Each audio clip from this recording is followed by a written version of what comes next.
Hi, and welcome to this showcase of a concept for Minecraft servers, used for the vanilla survival friend server, CvOsS. The idea is to make it more of a strategic and diplomatic game through a concept of institutions affecting the gameplay.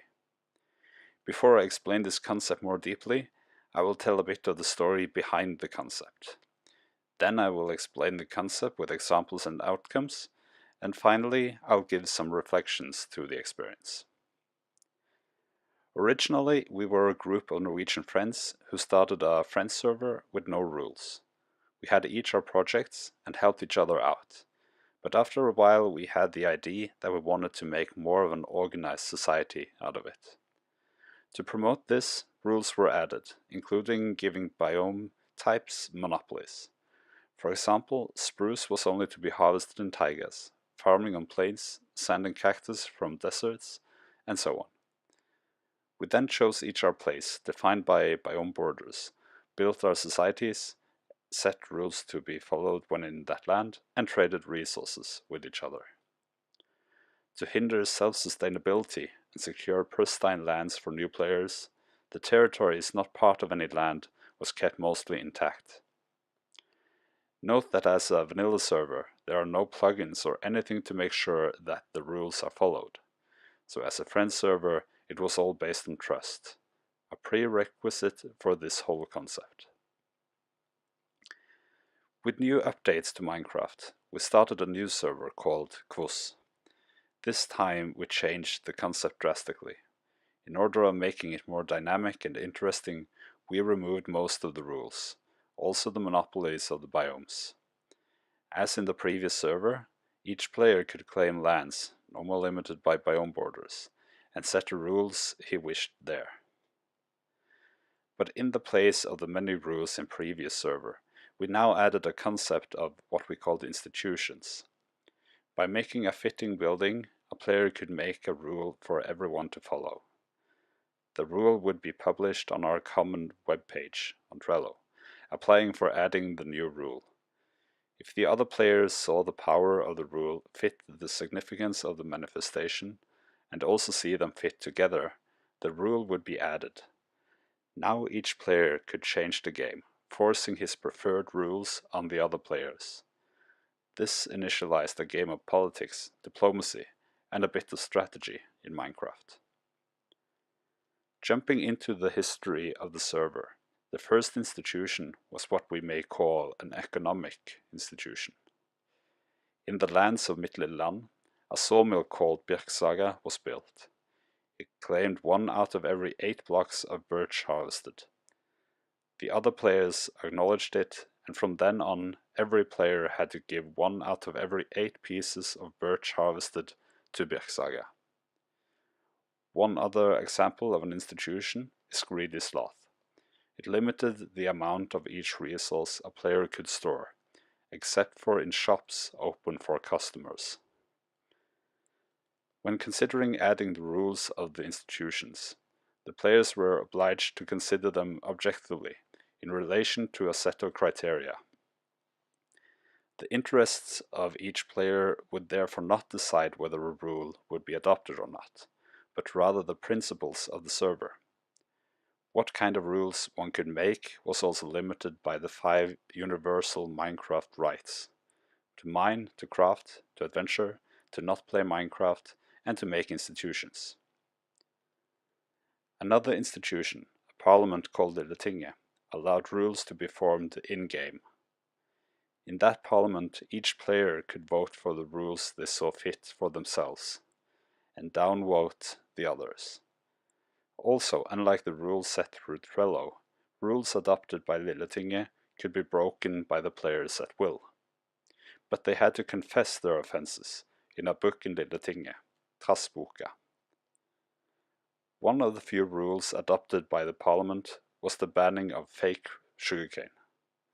By this we meant any plant not originating from when the world was created. Intention of this was to make sugarcane more of a luxury resource and promote trade with it. Only the top parts of the sugarcane would then be harvested, leaving the roots to grow up again. one of the players with a diet based on pumpkin pies decided not to follow this rule. This started the first open conflict, leading to the use of many sorts of power. The supporters of the rule formed an alliance, den edle allianse, boycotting trade with him, at least for sugarcane. The sugar farmer responded by making a sugar mill, monopolizing all sugarcane production. The alliance answered by what is called a counter-institution. With sugarcane monuments, they claimed the right to harvest sugarcane from certain areas, but only natural ones. For a while, the conflict stopped there, but later the alliance asked for changes to the agreement, allowing harvesting of any sugarcane as long as it was natural, and also that the sugarcane farmer would mark his wares as fake. He agreed on this and the conflict was averted, but the alliance had prepared military forces in case he wouldn't agree. Military forces have never been used, but I will now explain how it would work. An institution categorized as military could be used against another institution, in this case the sugar mill. The sugarcane farmer could then respond by using his military forces to protect his sugar mill. When all cards are on the table, on Trello, the outcome would be considered by the players and would ultimate in either a deactivated institution or not. The most influential institution of the server must be the stock market, Lillebørsen. It forced all players to log trade and send it to Lillebørsen. These dictated value indexes of the resources which were displayed in the stock market. Hope was to make it easier to set prices with indexes to base it on. It also seemed to work, at least they were often referred to in trade. With calculated indexes, a vault was made filled with resources prominent in trade. A copyright was claimed for the stock market to have monopoly on naming things blah. Seeds were renamed as blah and were given a set value relative to the iron value of the vault resources. With promises of the right to change blah into resources of the vault, corresponding to its value, the players started using the named grain seeds as currency. To make an income for the one working the stock market and promote flow of currency, an amount of blah equal to 1 for every 32 blah already in game was printed for every update of the stock market indexes, depending on the amount of trade. The concept led to many interesting situations, many more than what's been mentioned here. The game turned into some sort of strategy game, allowing people to gain power and adapt to or fight the power in different ways. The institutions gave a reason to build and to form a coherent society. The game, though, often didn't feel very social, as many hurried to secure their own interests, and might also feel insecure about the intentions of the others.